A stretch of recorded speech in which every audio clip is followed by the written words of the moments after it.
Bueno, buenos días. Yo soy la doctora Silvia Martizone, soy la jefa del Servicio de Gastroenterología y Hepatología del Hospital Infantil de Córdoba y la clase de hoy es de constipación.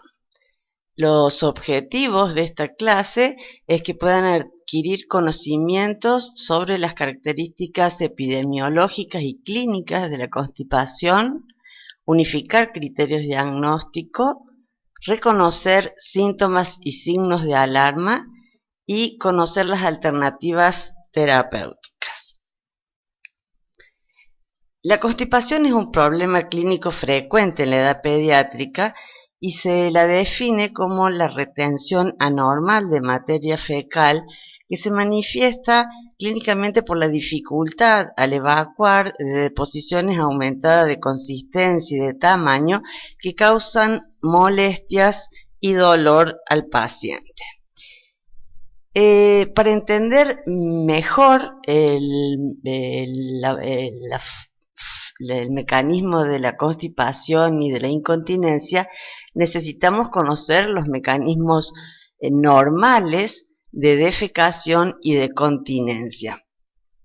Para que esto ocurra normalmente, existen una serie de factores que influyen en la misma. Un reservorio rectal intacto, la correcta inervación y propiocepción del complejo muscular anorrectal, funcionamiento coordinado del esfínter externo con el esfínter interno, así como la normal percepción en el margen anal y un desarrollo cognitivo apropiado en la corteza cerebral. Una compleja mezcla de contracciones proximales y relajaciones distales hace que progrese la materia fecal hacia la región anal. Cuando el bolo fecal llega al recto, lo distiende y entonces este proceso de distensión estimula los presorreceptores y se inicia la defecación. En este momento las paredes del recto cismas se contraen y el esfínter anal interno se relaja. Esto se conoce como reflejo inhibitorio anal y se induce de esta manera el deseo defecatorio. El esfínter anal externo es un músculo estriado, es voluntario y regula este deseo. Si las condiciones son favorables, se produce una relajación del suelo pélvico, un aumento de la presión intraabdominal y una relajación del esfínter anal externo, con lo cual se produce la evacuación.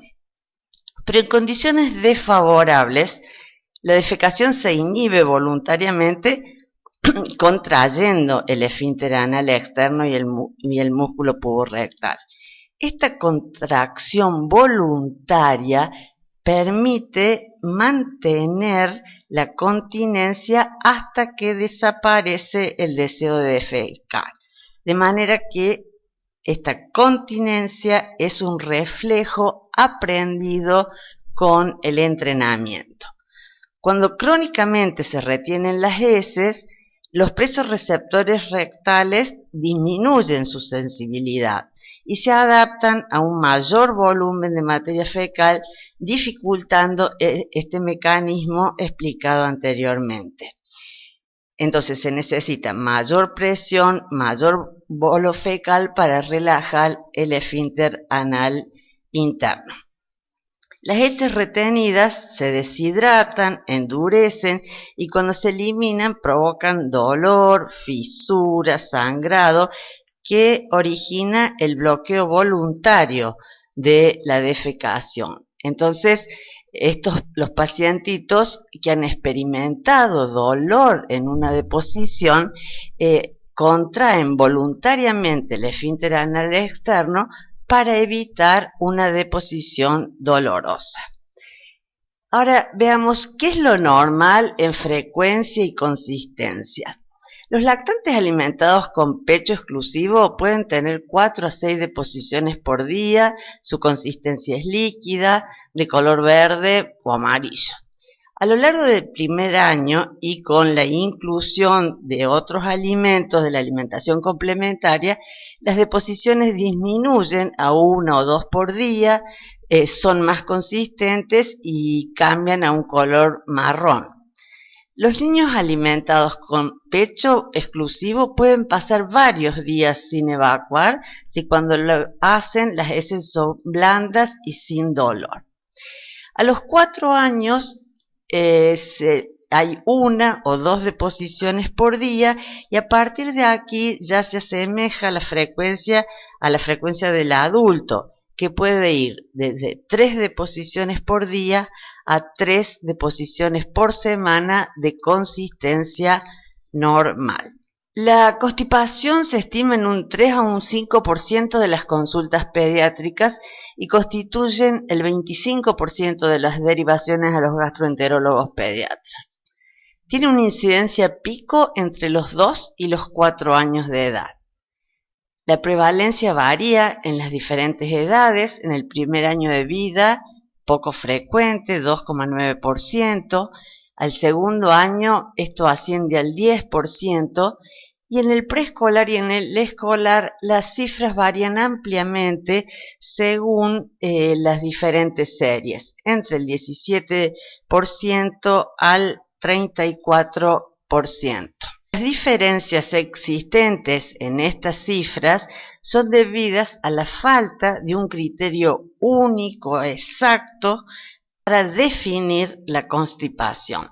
En pediatría es igual, se da por igual en varones y mujeres, a diferencia del adulto, donde la prevalencia es mayor en las mujeres. En cuanto a la etiología, el 95% o más de las constipaciones son de origen funcional y solo un 5 o tal vez menos por ciento tienen una causa orgánica. Dentro de las causas orgánicas las tenemos anatómicas, como un ano anterior, una estenosis anal, neurológicas, parálisis cerebral, hipotonía, mielomeningocele, pseudoobstrucción intestinal, enfermedad de Hirschsprung, displasia neuronal o hipoganglionosis. De causa endocrinológica, hipotiroidismo, diabetes insípida o metabólicas, la hipercalcemia, la acidosis tubular distal. Los criterios de Roma son criterios establecidos por un grupo de expertos que se reunieron en Roma y agruparon todas las patologías, los trastornos funcionales digestivos. Está Roma 1, Roma 2 y finalmente desde el 2006 Roma 3. Y en este Roma 3 separan los trastornos funcionales digestivos de los neonatos y lactantes y niños y adolescentes. Y se incluye como alteración en la evacuación intestinal en neonatos y lactantes la disquexia del lactante y la constipación funcional, y en niños y adolescentes constipación e incontinencia. Y la incontinencia puede ser retentiva o no retentiva. Entonces, estos son los cuadros relacionados con alteraciones en la defecación. La disquexia del lactante es un trastorno evacuatorio funcional, transitorio y benigno que se da en lactantes menores de 6 meses alimentados con leche materna que presentan un retardo evacuatorio por 3 o más días con maniobras de empuje, enrojecimiento facial, llanto intenso, sin evacuación durante unos minutos, que cesa con la expulsión de heces blandas o semilíquidas y está causado por una falla en la coordinación entre el aumento de la presión intraabdominal y la relajación del piso pélvico y del esfínter anal externo. no requiere de ninguna medida terapéutica, se resuelve espontáneamente en unas semanas, una vez que el lactante logra una efectiva dinámica defecatoria. La constipación funcional es la presencia de deposiciones duras en lactantes, preescolares o escolares por un periodo de 2 semanas, deposiciones 2 o menos veces por semana y sin evidencia de lesiones orgánicas, metabólicas, estructurales o endocrinológicas. Los criterios incluido en los criterios de Roma III para hacer el diagnóstico de constipación funcional, difiere en los menores de 4 años y en los mayores de 4 años. Requiere en los menores de 4 años 2 de los siguientes: 2 o menos defecaciones por semana, por lo menos un episodio de incontinencia por semana después de haber aprendido a ir al baño, historia de retención de materia fecal excesiva, historia de evacuación intestinal dolorosa o dura, presencia de materia fecal grande en el recto y una historia de materia fecal con un diámetro grande que puede obstruir el inodoro. 2 de estos por lo menos durante un mes. Para los mayores de 4 años y habiendo descartado síndrome de intestino irritable, o sea que no cumpla con los criterios para síndrome de intestino irritable, también 2 de los mismos, pero durante 2 meses o más previo al diagnóstico. En la etiología de la constipación funcional pueden incluirse factores dietéticos, como es el destete, la escasa ingesta de agua, un alto consumo de cereales y fundamentalmente de lácteos y una baja ingesta de vegetales. La existencia de dolor por lesiones anales o perianales hace que el paciente refuerce la retención intestinal para evitar una deposición dolorosa. Se ha visto que hay predisposición familiar que está presente en el 50% de los casos. A veces la utilización de algunas medicaciones como antitusígenos, derivados opioides, atropina, o cambios de residencia, escolarización, viajes o problemas en el periodo de entrenamiento del control defecatorio pueden dar lugar a la constipación. Y el tercer elemento era la incontinencia fecal. La incontinencia fecal se define como la evacuación de deposiciones fecales en un lugar inadecuado. Tiene que ser subdividido en incontinencia fecal retentiva e incontinencia fecal no retentiva. La incontinencia fecal retentiva está asociada a la constipación y consiste en la fuga involuntaria de pequeñas cantidades de heces varias veces por día, con el resultado de que manchan la ropa. La incontinencia fecal no retentiva, antes llamada encopresis, aunque se sugiere abandonar el término de encopresis y hablar de incontinencia fecal no retentiva, se define como la evacuación repetida, voluntaria o involuntaria de deposiciones normales en lugares inapropiados, después de los 4 años de edad y cuando no se constate ninguna causa orgánica que pueda justificar la incontinencia fecal. Lo fundamental es, en la no retentiva, deposiciones de consistencia y frecuencia normal. Diferentes trabajos han mostrado que los pacientes con incontinencia fecal no retentiva tienen un porcentaje más alto de problemas de conducta. Pero también otros han visto que cuando uno resuelve la incontinencia fecal, es decir, cuando el paciente supera su incontinencia fecal, esos problemas de conducta desaparecen o disminuyen significativamente. Para el diagnóstico, la mayoría de los niños pueden ser diagnosticados por la anamnesis y el examen físico, y en pocas ocasiones se necesitarán exploraciones complementarias. Es importante investigar si hubo retraso en la eliminación de meconio, la edad de comienzo de los síntomas, la consistencia y la naturaleza de las heces, si hay dolor abdominal, si hay conductas retentivas, incontinencia fecal, cuál es la dieta del paciente, cuál es la ingesta de fibra dietaria, si hay antecedentes familiares de constipación o síntomas urinarios asociados como la infección urinaria o la enuresis.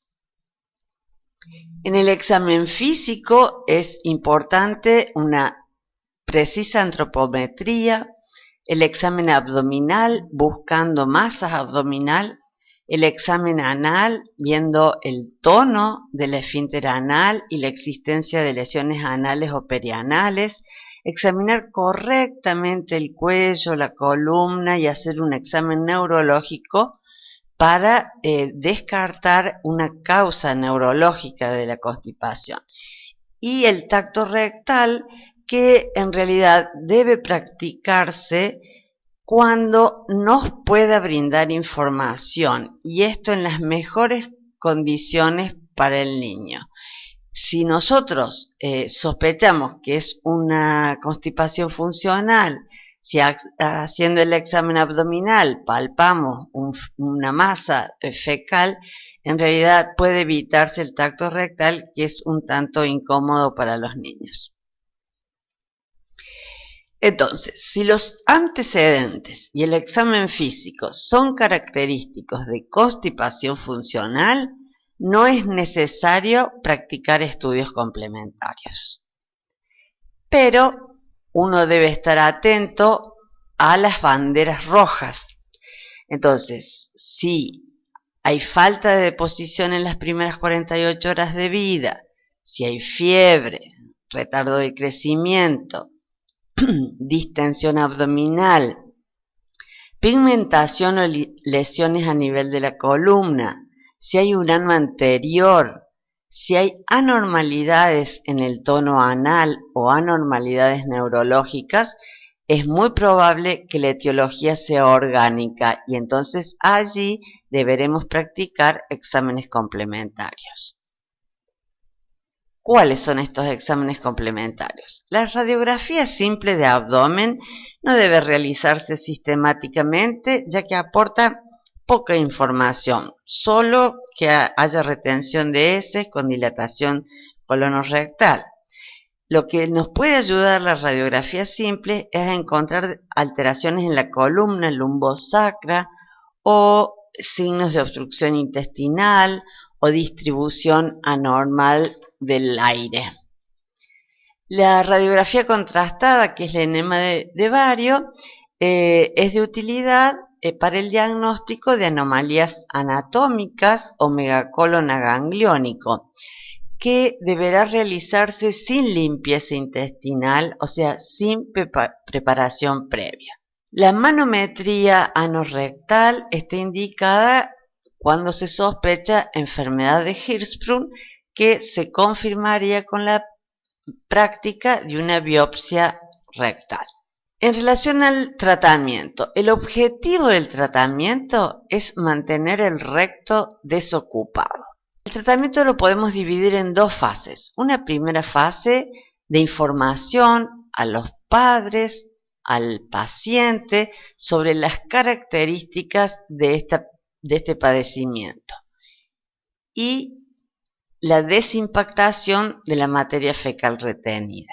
En una segunda fase haremos entonces intervenciones dietéticas, trabajaremos con las modificaciones del comportamiento y el uso de laxantes. Tolia ya decía hace muchos años que cuando existe una impactación fecal, los esfuerzos para removerla por catarsis no son efectivos y pueden empeorar el dolor abdominal.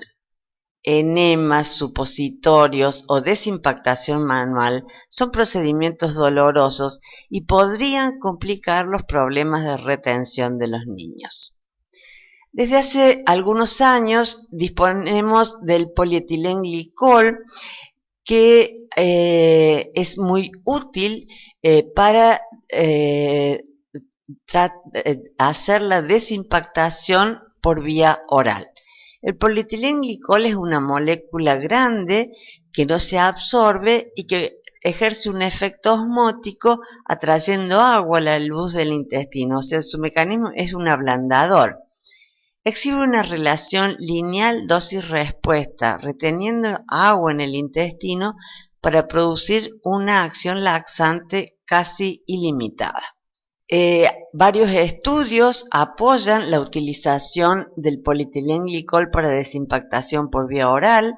En este se usó polietilenglicol en dosis crecientes durante 3 días y se concluye que la administración es segura y efectiva para el tratamiento de la impactación fecal en dosis de 1 a 1,5 gramos por kilo día.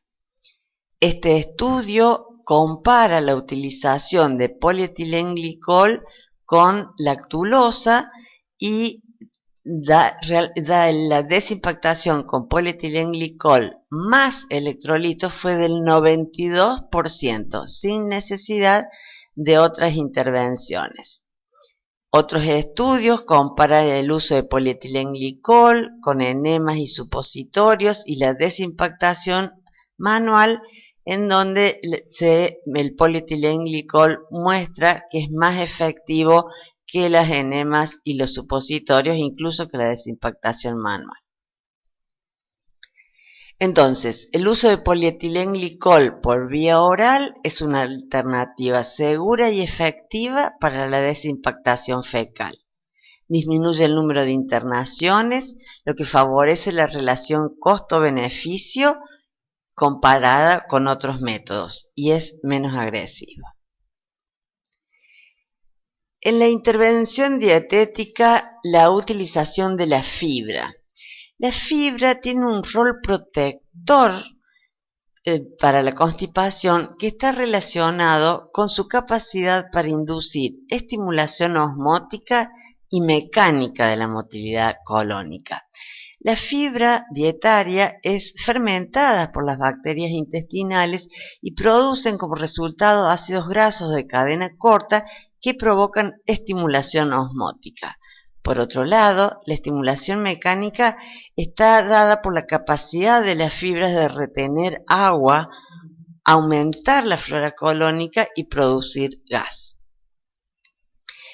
La fibra de la dieta es soluble e insoluble. La mayoría de los alimentos tienen una mezcla de fibra soluble y fibra insoluble y aumenta el tránsito gástrico e intestinal, es fermentada por la microflora colónica y se encuentra en las frutas, en las legumbres y en cereales. La fibra insoluble actúa en cambio como una esponja, no es muy poco fermentada por la microflora intestinal, pero retiene agua y se encuentra en vegetales, en cereales integrales y en el salvado. Los aportes recomendados por las diferentes asociaciones no son cubiertos con la alimentación de nuestros niños. Es importante que nosotros conozcamos la cantidad de fibra que tienen los diferentes alimentos para que podamos aconsejar sobre la alimentación.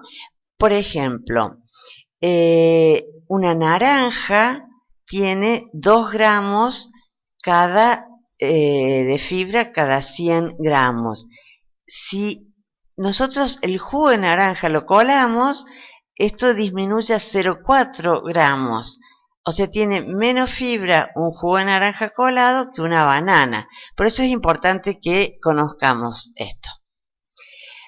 Hay varios trabajos que muestran que la fibra dietaria juega un rol en la génesis y en el tratamiento de la constipación. El primer trabajo fue de Roma en 1999, después Moraes en Brasil también demostró que la ingesta de fibra es mucho más baja en los pacientes constipados que en los no constipados.